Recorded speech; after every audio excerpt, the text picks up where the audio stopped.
All right, welcome everybody. This is episode 6 of our Healthy Hearty Heifers. I am Betsy Hicks, the South Central New York Dairy and Field Crops team's dairy specialist. And today we're talking about bred heifers. And I'll introduce Dr. Tom Tylutki in just a little bit, but he'll be speaking to us today. So first, I just want to remind you, each of our episodes has been recorded and are posted on our YouTube page, which you can find in the chat. And so this is our 6th episode. We have 2 more after that. Next week, we'll hear from Dr. Mike Van Amberg of Cornell. And the following week, our final week, we'll hear from Dr. Katie Proudfoot.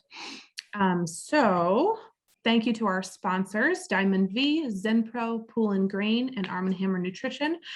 With their sponsorship, we were able to keep this program free of cost to all attendees. So today, like I said, Dr. Tom Tylutki is joining us. Tom is president and CEO of AMTS. He is a graduate of Cornell University, and he's awesome. So without any further ado, Tom Tylutki.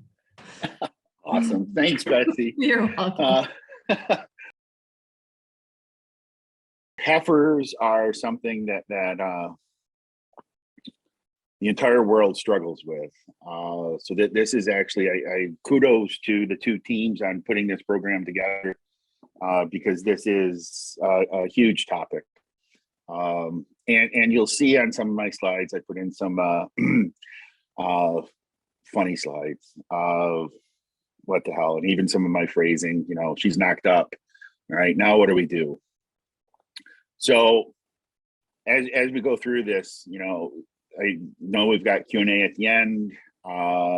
After this, if you've got other questions or like that, there's all my contact information. Feel free to email me, text me, whatever. I'm local. I'm actually, our office is in Groton, New York. And right now I'm sitting in the office of a 850 cow farm in Homer. So everything that I'm going to talk about is, and some of the examples that I show for diets and like that are real. I feed a couple herds just to keep my fingers in the in reality. And the herd that I'm sitting at, I've worked with since '97, and heifers have been something that we've looked at a lot over the years because, you know, they are, some people will say that they're a cost. I like to say that they're investment. And we've learned a lot about feeding heifers and managing heifers over the last 25 years. So let's get going. Okay. No, some of these are I'm not going to talk about a lot of these numbers initially. They're more thought questions. When we look at how long does it take for a heifer to pay for herself, even if we include the value of the cull cow, you know, it still takes anywhere, depending on the farm, 1.5 to 2.5 lactations for that heifer to pay for her investment for raising. One of the big differences between farm profitability really is how we start looking at longevity. And there's been several studies over the years that have shown that the most profitable lifespan of a herd, of a cow, her most profitable lactation is actually her 4th lactation. Her second most profitable is her 5th, and then the next most profitable is her 3rd lactation. So we've really got to look at what are we doing? What are all these cumulative insults that we do to an animal that cause her not to last as long as she really should to be profitable, the most profitable for the business? And that really does start with the heifers. And we really should have an understanding of why the first lactation animals leave the herd, and what percentage of those reasons, which is pretty high, come back to the health and nutrition and growth of that animal as a first calf heifer, or when she was being raised.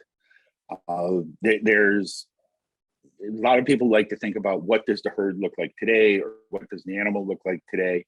But in reality, when we look at a lot of these issues, we can be going back looking at things that happened 6 months ago, a year ago, 2 years ago, and to find the root causes as to why some of these animals leave as early as they do. These next couple of slides are just an example. They were from a study that Jason Karsis did several years ago. So the numbers are a little bit off, but things haven't changed that much.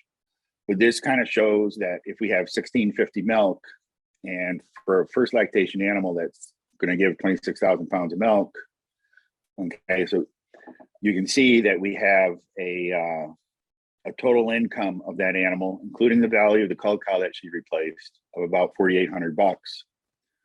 If we include, realistic rearing costs of a heifer, her total expenses for that first lactation are almost $7,000. She's actually losing $2,000 that first lactation. We look at a mature cow, 33,000 pounds of milk. We've got higher income, of course. We've got still pretty high expenses, but at least she's profitable. And where a lot of herds have gotten into problems is, what are the herd demographics? If we take a herd that is 50% first calf heifers and 50% mature cows, on average, that herd is losing $834 an animal a year.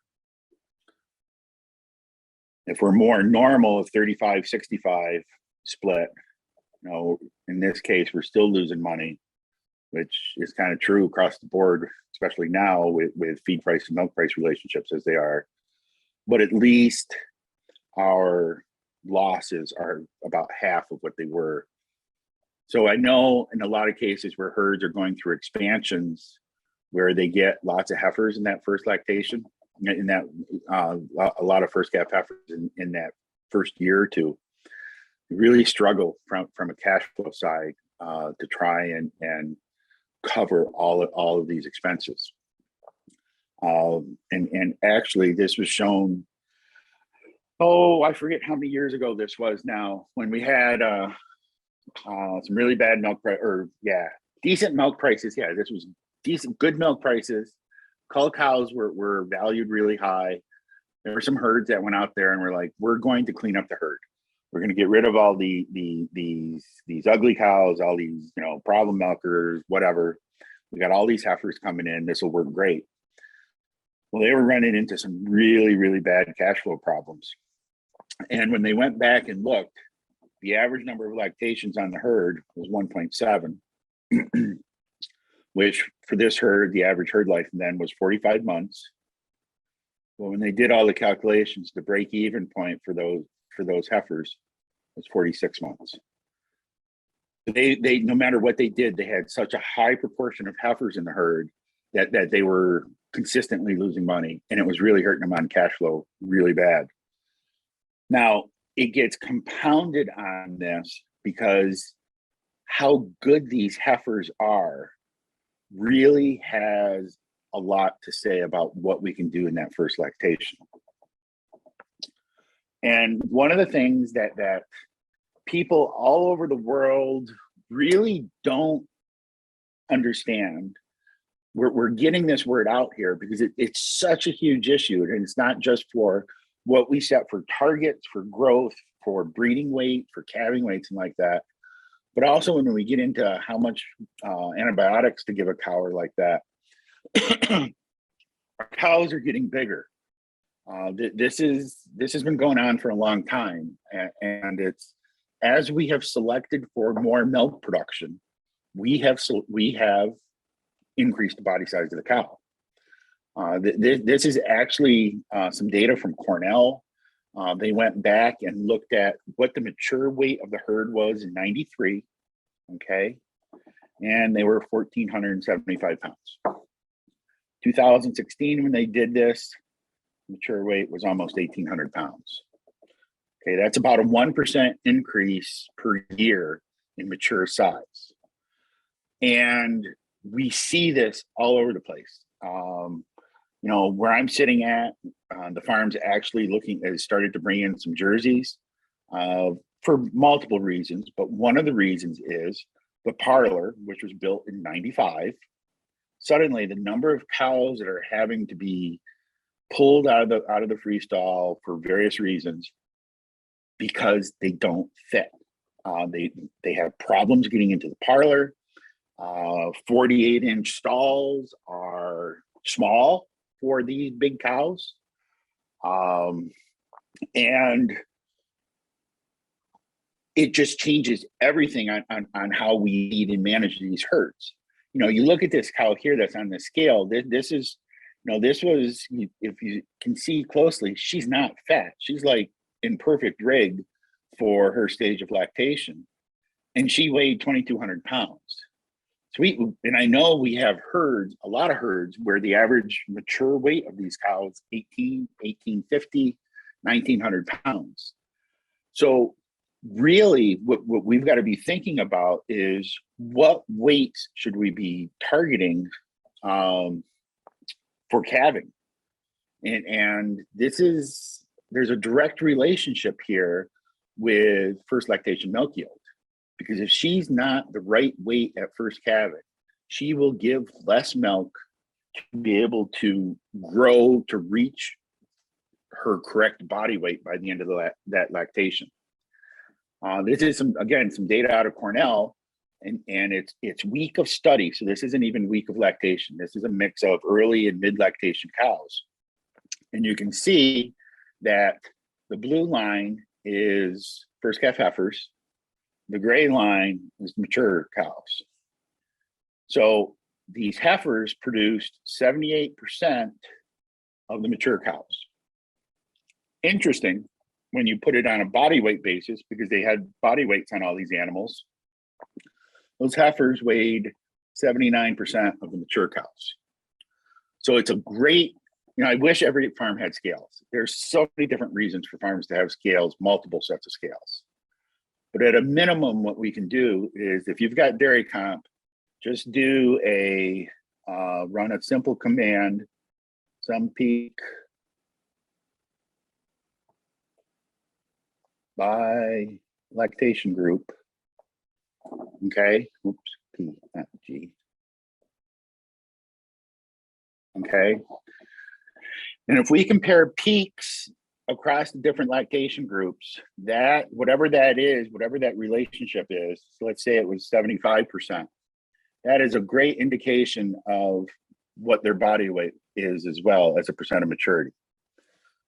Our goal for that is to be greater than or equal to 80%. Damn few herds doing that. Most of our heifers are calving in anywhere from 100 to 200 pounds light. And first lactation milk yield is horrendous. And it's costing the farms lots and lots of money. We're going to come back to that. So to give you an idea, as we look at different mature weights of the herd, what should our breeding weight and what should our first calving weight be? So if we were assuming, like a lot of people do, that, oh, my cows are only 1,400 pounds. Okay, so that goes back to our old, 770 pounds at breeding. We should be around 1,150, 1,200 pounds of calving. But suddenly, if we know that our cows are actually 1,800 pounds, our breeding weight has to be almost 1,000 pounds, folks. And she herself, so this is just the weight of the heifer. This doesn't include pregnancy, anything else. This is just her body weight. She's got to be close to 1,500 pounds. Okay. That's doable. It's very doable. But we have to feed them correctly. This 300-pound difference here in calving weight. So let's say that these 1,800-pound mature weight animals only calved at 1,250.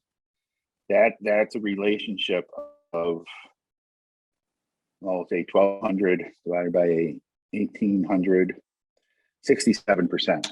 Okay. I see this quite a bit around the world. where these heifers are less than 70% of mature weight at calving, and they will never give good peaks. They will never give great levels of milk production. Doesn't matter what age of first calving is on this. This is purely related to what percent of mature weight she is. Now, if we look at what does that mean for average daily gain targets. So if we were, this is just of bred heifers, again, that 1,400 pound weight, she herself, while she's pregnant, has to average 1.35 pounds a day. Whereas if we're 1,800 pounds, she has to average 1.74 pounds a day. Now, if we look at the last trimester, and this is, I'm going to talk a lot about this because this is where most diets, most thinking and management related to bred heifers stumbles. We forget about the requirements of that last trimester of the pregnancy. That conceptus is growing at a rate of about 1.5 pounds a day by itself. And she will do that. The heifer will divert nutrients to support that pregnancy before she grows.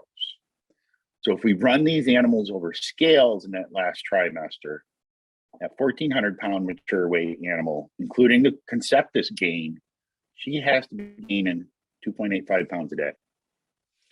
An 1,800 pound animal has to be gaining over 3 pounds a day, 3.2 a day. Okay.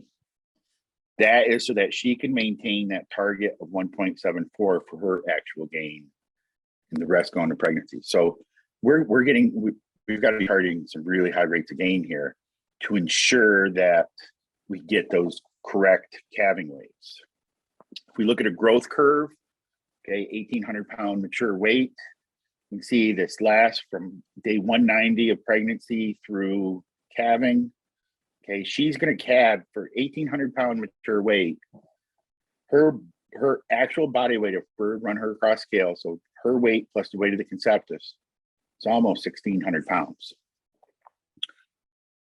These are massive animals. And when I say this, that also means that, that's at a BCS of 3. Okay. We can hit 1,600 pounds and have fat heifers, and we'll come back and talk about that some more.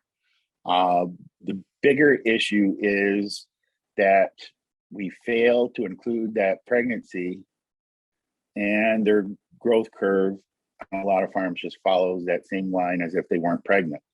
So they end up being 150, 200 pounds light on body weight. Picture here of the skid steer tipped over. Yeah, that's real. That was here at this farm. Long story, going downhill with the bucket way up high. Who would ever do stupid shit like that? Okay, so this is how we end up with this problem. So I calculated the energy required and the protein required per pound of feed intake. I started right from calves on milk, and I included a bunch of lactating cows, 110, 120 pounds of milk. And I did it by month. And it's in metric, sorry. I did this initially for a bunch of international work and never put it back on pound basis, but whatever. So you can see these young heifers, okay, up to about 6 months, have really high requirements. And actually these 3, 4, 5, 6 month old heifers, this group basically has the same requirements as cows given 80 to 120 pounds of milk. All right, awesome. But I'm not talking about those. The bred heifer, so if we go here to here, okay, these girls, you can see we're at this point where they have the lowest energy and protein requirements of their entire lifespan. And the problem is, a lot of the times, a lot of diets, especially if it's one bred heifer diet, is formulated for a heifer here, about 140 days pregnant, middle of gestation. Well, that is fine for her. But as soon as that conceptus really starts to grow, suddenly we're way short on energy, but really we're really short on protein here, folks. And when we're short on protein on these animals, what we're going to see is we're still getting some frame growth through this period. So we're going to give up some frame growth and we're going to see them get fat. And we all know what happens when we have springers that are fat. Calving difficulty goes up, retains go up, metritis goes up, ptosis goes up, everything. And then we rip them apart at calving, and then you know how many of them stumble out of the gate and not leave and end up leaving the herd in the first 30, 60 days of lactation because of injuries or disease or whatever. Okay, that's a complete total failure, and it's preventable if we formulate the diets correctly. So when we get out here to these 250 day, 240 day pregnant animals, they actually at that point already have the same requirements as a first calf heifer that's lactating, producing about about 70 pounds of milk. We don't feed them that way. We really can't feed them that way, but their requirements are coming up that much. And the last 3 weeks, last month of gestation, their requirements are so high that it's damn near impossible to feed them to meet all the requirements. And I know Mike's Van Amber is going to talk more about that. It's a real challenge. So we really anymore, I'm targeting the correct body weight for calving. I'm targeting that at about day 250 of gestation. Okay, because that last month, they're not going to grow that much. So in that last trimester, if we're underfeeding them, okay, calving problems, low body weight, less milk, increased color rate, poor repro, and the financial losses of these animals is scary when you start calculating all these numbers out. So what we're looking for, what we're trying to target is the correct average daily gain for whatever the mature weight of the herd is. And if you don't know the mature weight of the herds that you're with, I don't really care if you just do a heart girth measurement, take some fourth lactation fresh cows that are body condition score 3, 24, 48 hours post calving, get some weights on these cows. Doing it based off of cull cows is real iffy. One way or another, though, we got to get some numbers on these, and we've got to make sure that whatever diets we have that they're correct, that we continue that frame and muscle growth, and that we don't get them fat. Anything related to minerals, vitamins, whatever requirements are, there's nothing really special here. As long as we meet requirements, we're cool. And all the good ration things, all the good guidelines should be followed as to energy levels, protein levels, fiber levels. Okay. If we implement this correctly, we get the growth, we get the fresh cow health, and we get repro when they're in the next lactation. And I know that sounds a little odd, but when we look at repro, and this is true for all animals that we're going to be breeding, that follicle that ovulates today, it began its development, let's see, about 4 or 5 months ago. Okay.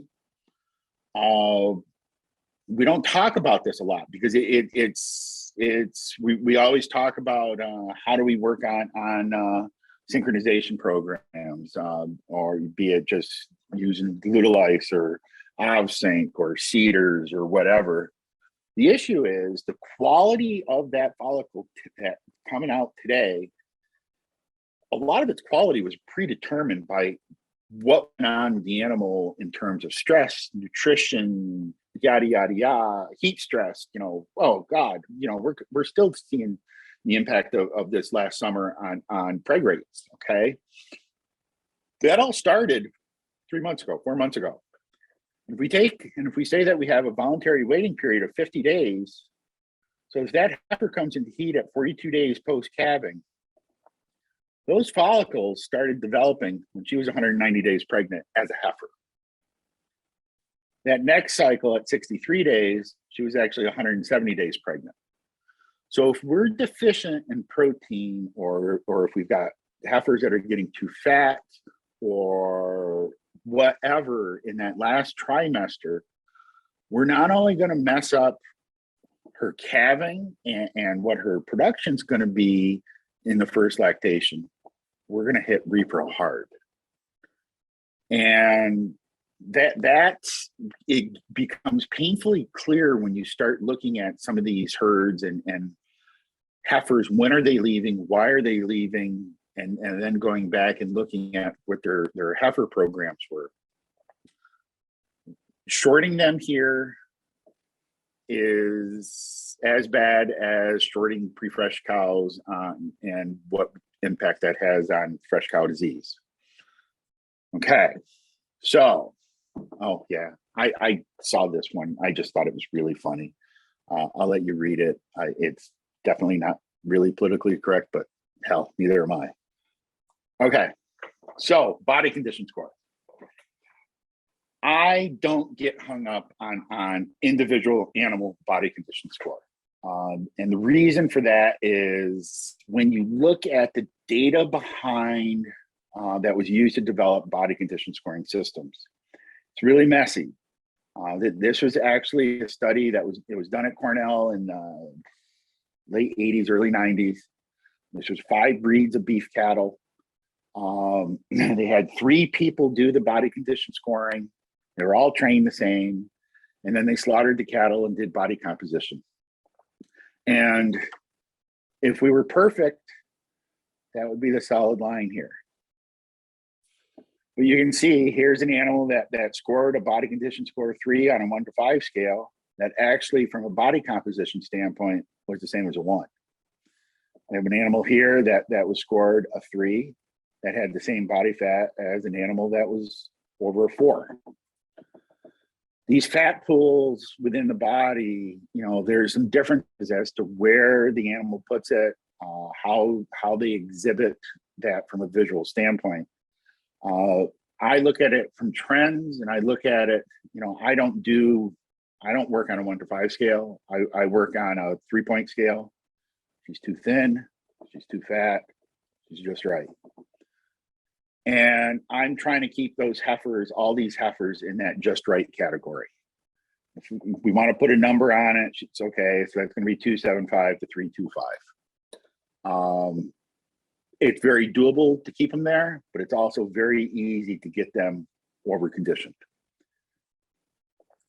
And when we look at how these animals, how an animal body composition changes over its lifespan. All right, so this is body fat. You can see that up until, in the case of 1,800 pound Holstein heifers, up until about, magic time, puberty, body fat deposition is pretty low. Okay, we're having a lot of protein deposition. Okay, especially the first 6 months of life on cattle, that is where we get the majority of the protein, a lot of the muscle development, a lot of the muscle growth, a lot of the skeleton growth. And it's really hard to get young heifers fat because their composition of gain is not high in fat, it's high in protein. Once we hit puberty, though, the amount of the composition of gain changes drastically, where it's mostly fat. And we really hit a plateau. We don't see a lot of change in protein content of the body until they reach maturity. It's a pretty small change. It's everything that's set up in that first year and a quarter, maybe. We'll still have a fair amount of skeletal growth, but in terms of composition of gain. We're at a point then where it's mostly fat.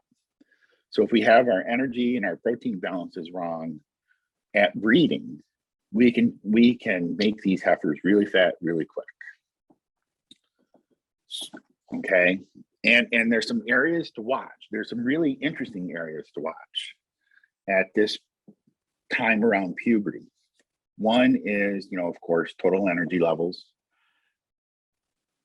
total metabolizable protein levels.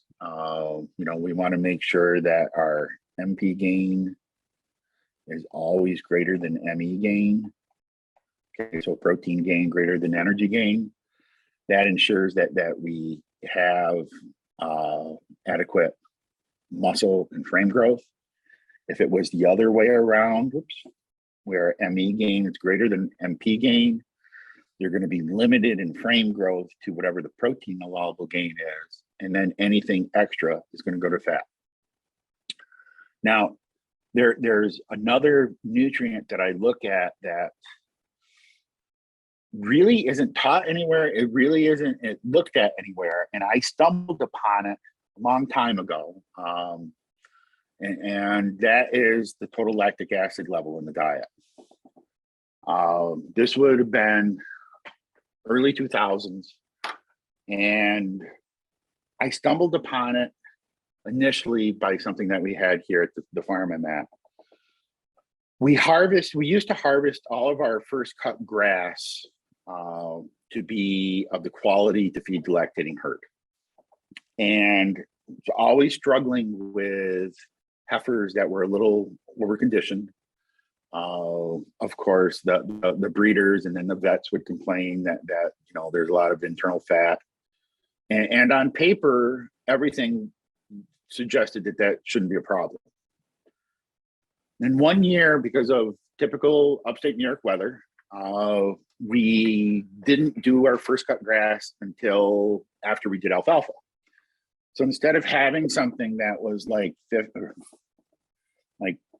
50 to 52 NDF, we actually had something that was like 65 NDF. And when I fed the diets that were based off of this higher NDF grass silage to heifers and dry cows, suddenly this over conditioning, that this fat level, this excess fat, all went away.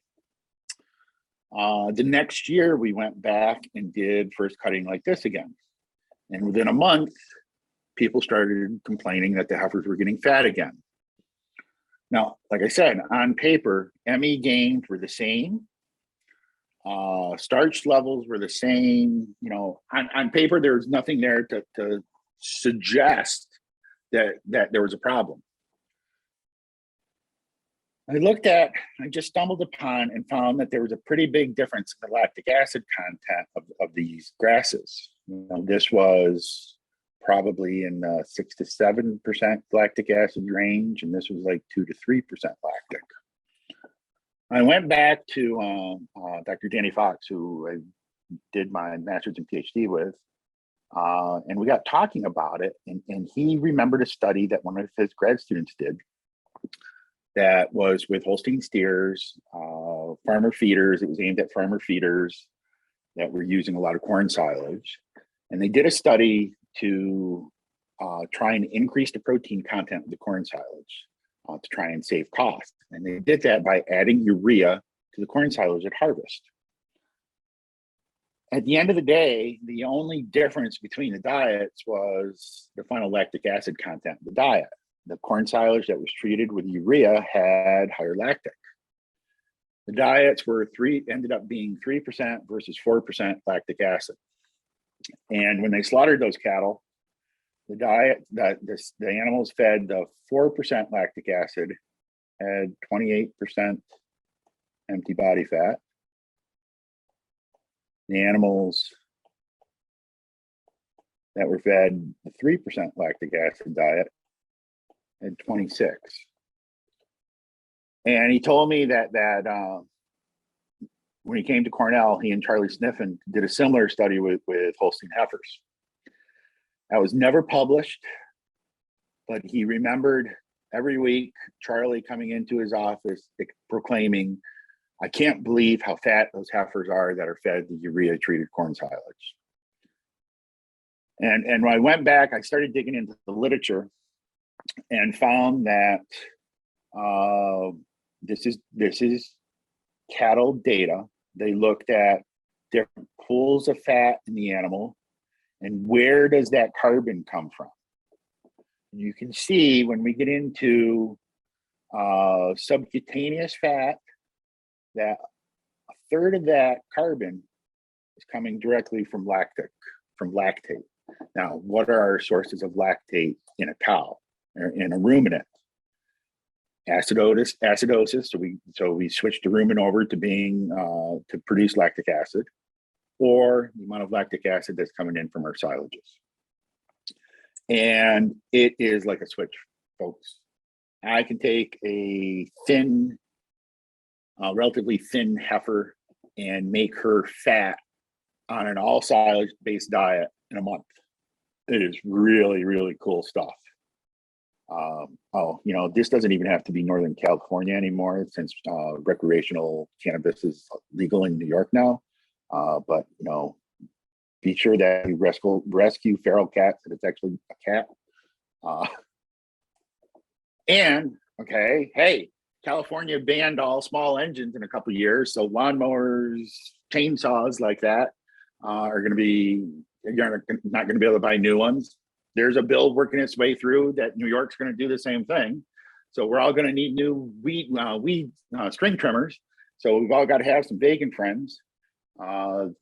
Keep them fit and healthy, and we can keep our lawns looking good. Okay, so the ideal type of diet that we're looking at for these bred heifers, low in lactic acid.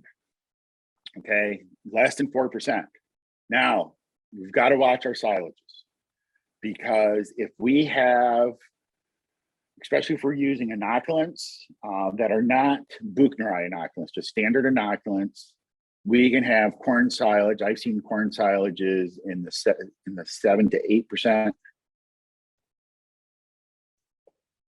lactic range. I've seen grass silages. Grass silages are a funny one because it depends on the maturity of the grass. If we're high quality, we could be 7 to 8. If we're mid 60s NDF, we're going to be 2 to 3.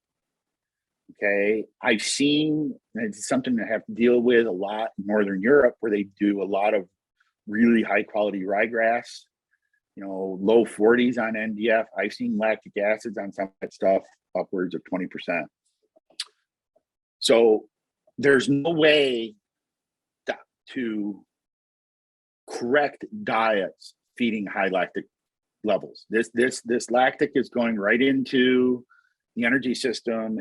It's bypassing the liver, it's bypassing everything, and is just used for adipose metabolism. The only solution to high lactic acid silages is dilution. That's where this can be sometimes why we see, if we add some wheat straw or some grass hay to these heifer diets, their body condition score gets better. It has nothing to do with the straw or the grass hay by itself. What we're doing is diluting out that lactic acid and controlling metabolism the way that we should be. Like I said, adequate MP, with it never lower than the energy levels. And ideally, a Forage NDF is a percent of body weight greater than 1%. I actually typically run these on bred heifers 1.2 to 1.4%. Forage NDF is a percent of body weight. That does a couple things. It allows me to feed ad lib. It makes the heifers eat slower, and it's a lot easier to manage these diets with these higher forage NDF levels than if we were feeding a diet that was all corn silage based, and the heifers are always overeating. So we can do it without corn silage, but it's so easy to get them fat, and it's because they are overeating and because of the lactic acid levels. I find that they don't transition as well because their rumens aren't full. And we really have to consider limit feeding, and I hate limit feeding. I'll come back to that. Because remember, not knowing who the people are in the group or like that, doing this in person at this point, I usually ask the people that are there, how many of them have kids, how many of them have teenagers. And because what do we see teenagers do? Given the opportunity, they'll go grab a bag of potato chips or something like that and sit in front of the TV or sit in front of the computer or sit in front of a game console, whatever, and look at getting into, not doing anything or looking at getting into trouble. Heifers are our teenagers.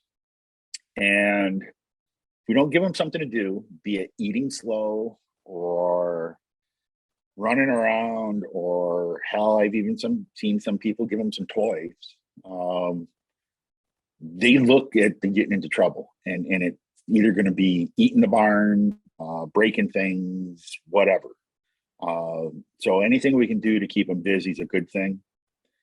I love using, the correct type of forage for these animals. So these grass silages, about 65 NDF, is a great way to let these animals eat the fill. It's easy to formulate around it. And it's always going to be low in lactic acid. Doesn't matter what dry matter we harvest it at, because there's not a lot of sugars to begin with. And it works great with dry cows as well. So allocation, having the correct forages, it's something I see on a lot of farms where we have gotten to the point where we make all cow quality, lactating cow quality forages. That's great if we only had lactating cows. We got to have the appropriate forage for the appropriate animal type. So for me, heifers and dry cows, a lower quality grass silage is the ideal base ingredient to work with. Tom, I'm going to give you a 3-minute warning. All right, pasture can work, but we got to supplement, okay, to get the right gain. Remember, once she's pregnant, there's only 279 days, so we got to meet those target gains. Limit feeding, I hate limit feeding. There's very few farms that can do limit feeding right. And we also know that slug feeding and sorting, it's a learned behavior. Once an animal learns how to do that, it's lifetime. Do we really want that from our cows? We got to have adequate bunk space, less than 100% stocking rate. Got to have uniform animal sizes. Okay, we got to have, you can't have a 500-pound heifer and a 1,200-pound heifer in the same group, because that 500-pound heifer is going to get shoved out of the way. And like I said, we all know this, they eat barns if they aren't given something to do. I really like to have the heifers be outside, give them some exercise. Waybacks is a great bag. This is where I'll use waybacks as an ingredient. Them and far off dry cows, maybe 10 to 20% of the diet. It's got to be good quality though, not just stocks, sticks, rocks, hot or moldy. And please, whatever you do, never use waybacks from the lactating cows or even heifers, any heifer less than 6 months. This is just good standard protocols to avoid things like yonis and PVD and like that. Anything that's fecal oral, there's enough fecal contamination in waybacks that these heifers that are less than 6 months, we should never use those. Okay, so let me just show you in a diet. So this is a diet that I'm actually feeding. Okay, bred heifers, and we'll say they're 60 days pregnant. Got enough energy for 2.8 pounds, got enough protein for 3.9 pounds. Now that seems kind of odd. We look at that same diet at 140 days pregnant, 2.9 versus 4.7. Okay, so but if at 190 days pregnant, okay, versus 140, look at the difference in protein and energy allowable gain. Okay, we lost just by changing the days pregnant. I didn't change anything else.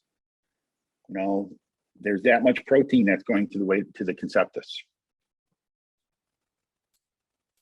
And if I were to formulate for 140 days pregnant and then feed that same diet for 191 days throughout the pregnancy period, At 190 days, instead of having enough protein for 2.6 pounds a day, only got enough protein for 1.3.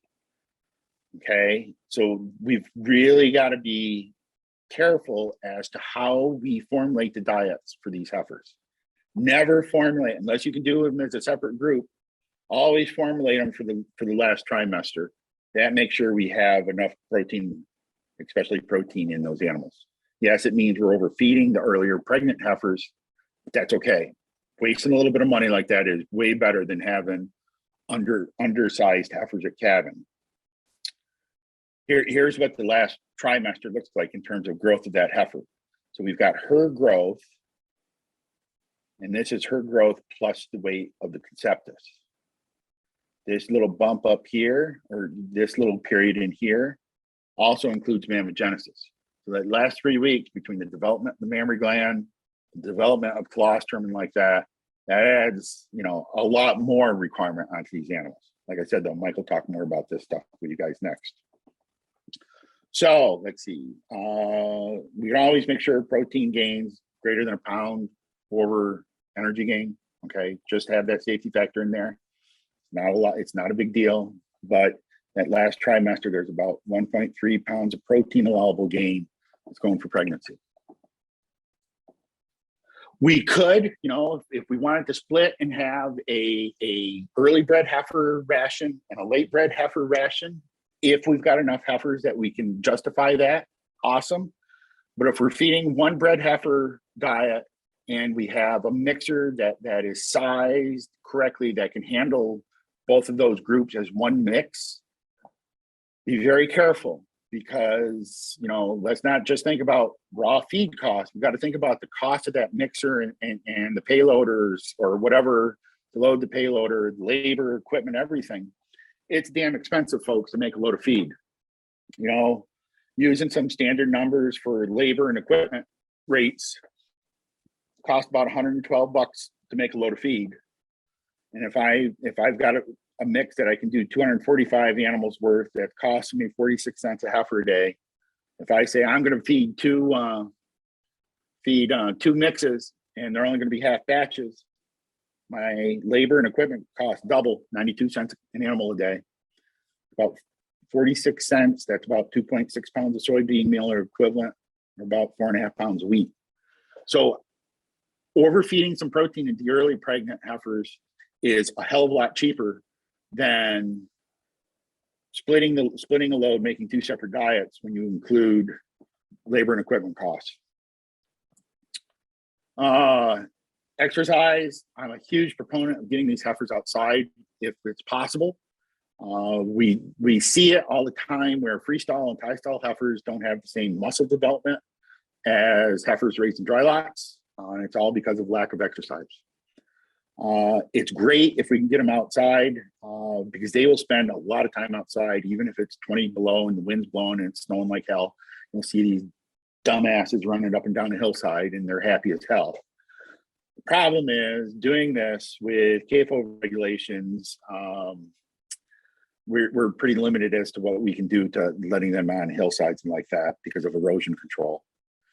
Hills are nice because it takes 5 times the amount of energy to walk up and down it. That's the actual data that they measured putting cows on treadmills in Australia. And it gives them the opportunity to exhibit natural behavior. These animals like to play. You know, we see it just watching heifers in a freestall. They'll just, you watch them rub against each other, play with each other, run like hell. That's natural behavior. And we want to stimulate that and promote that as much as possible. Overcrowding and cleanliness. Okay, square feet per animal, you know, 100 square feet per animal, we have a decent cleanliness score. We overcrowd, you know, 100% overcrowding, the animal's dirtier. Okay, that's just, again, more of an animal welfare thing as well as bedding costs, you know, disease instances and like that. But we got to be considering welfare in these animals all the time as well. So went over a little bit, but that's okay. This is kind of how I feel every Monday morning. And with that, I thank you for the invite. I thank you for coming. And if you got questions and like that, that's what we're here for now.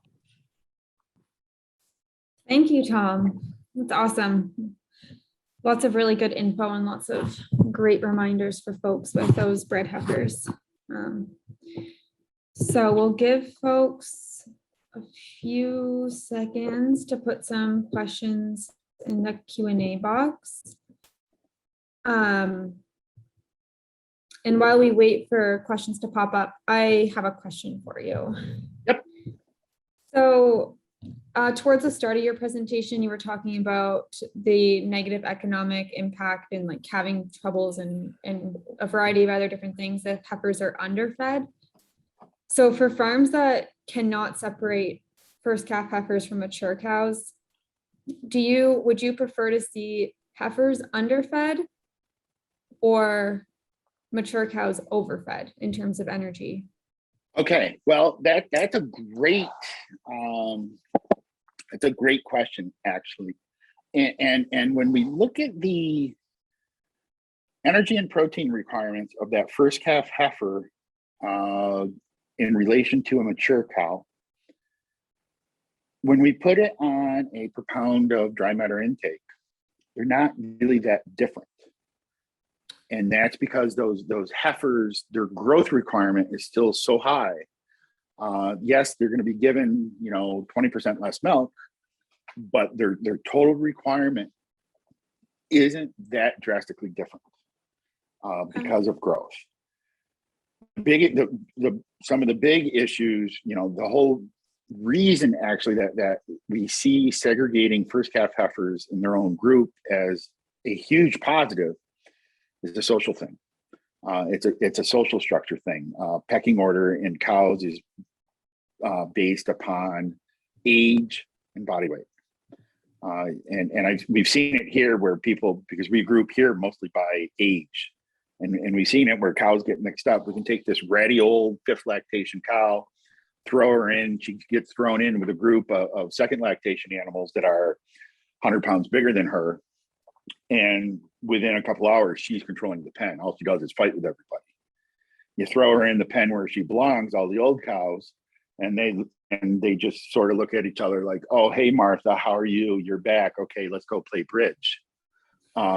It's that age interaction is huge, and that's really, we can make mixed groups work. Here's the key: we have to be underpopulated. We have to be 85-90% of stocking rate, and then mixed first and other lactation groups work okay.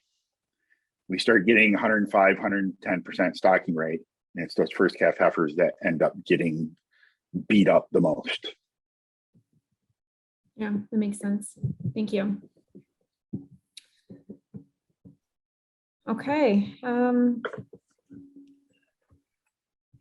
Not a lot of Q&A. I think people are digesting the material. We had 2 people in the chat box thanking you, Tom, for your presentation and for sharing that material. And Lindsay, Betsy, and myself will echo that. And thank you again for your time and for your. And like I said, if any of you have questions, text me, email me, Facebook message me, whatever.